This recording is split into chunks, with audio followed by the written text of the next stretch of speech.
Ito mga sangkay, share ko sa inyo yung paggawa ko ng aking simpleng recipe ng Chinese pie. So yan, panoorin nyo na lamang po yung video sa interesadong matutunan kung paano ko ginawa itong ating simpleng recipe ng Chinese pie. Pero bago tayo magsimula ay like at share itong ating video at pakifollow na rin po ng aking page. Una natin ingredients is asukal at maglagay tayo ng kokwa. So bali una natin gagawin is palaman itong ating Chinese pie.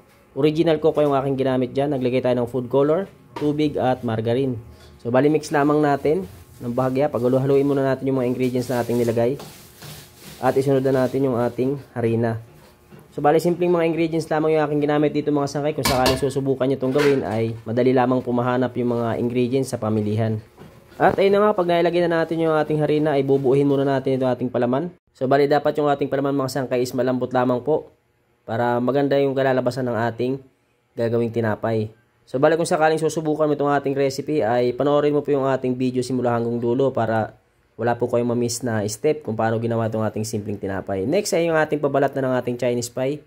Kailangan lang natin ng asukal, powder milk, vanilla, yan, shortening at mix lamang po natin. Tunawin lang natin ng bahagya yung asukal na ating nilagay bago natin isunod ilagay yung ating harina.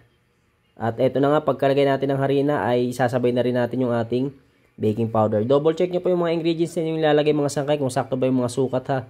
Nang maiwasan nyo po yung pagkakamali. Sayang yung ating ingredients kung sakaling papalpak yung ating gawa. Ayan, katulad ng ginawa natin sa ating palaman, bubuuhin lamang natin itong ating ginagawang pabalat. Bali itong tinapay na to is hindi na natin kailangan ng makina para sa pagpapakinis itong ating minamasa. Bali basta meron kayong oven mga sangkay ay pwede na kayong makagawa nitong ating recipe ng ating Chinese pie. So bali katulad ng ating palaman, dapat itong ating pabalat din is malambot, hindi siya pwedeng matigas. Siya kagaya na nasa video, makikita nyo naman na malambot yung ating masa. At ito na nga mga sangkay, pagkatapos natin magawa yun, is titimbangin na natin yung ating pabalat. Kung gaano karami yung ating pabalat, dapat yung palaman ay ganoon din dapat karami. So bali gaya ng sinabi ko mga sangkay, lalong na kung baguhan ka pa lamang, wala ka pang idea sa paggawa ng ganitong tinapay, ay dapat papanoorin nyo po yung full video kung paano yung proseso, kung paano ginawa yung klase ng tinapay. Dahil hindi mo po magagawa yung tinapay kung sakaling ingredients o recipe lamang ang iyong makukuha. Panoorin mo po dapat yung video kung paano ginawa nang sa ganun kung sakaling gagawin mo yung ating recipe ay makukuha mo po ng tama or magiging maganda po yung resulta kung sakaling susubukan mo yung ating recipe. Next step natin is ilalagay na natin yung ating palaman dito sa ating pabalat. Gaya ng sinabi ko kanina is kung gaano karami yung iyong pabalat, dapat ang inyong palaman ay ganun din dapat karami. Dahil nga ilalagay natin yung palaman dito sa ating pabalat. So panoorin nyo na lamang yung video mga sangkay kung paano ko binalot itong ating palaman gamit yung ating pabalat. Ayan, ganyan lang, madali lang mga sangkay, basta susundan nyo lamang yung ating proseso. Sigurado kung magagawa nyo rin itong ating simpleng recipe ng ating tinapay.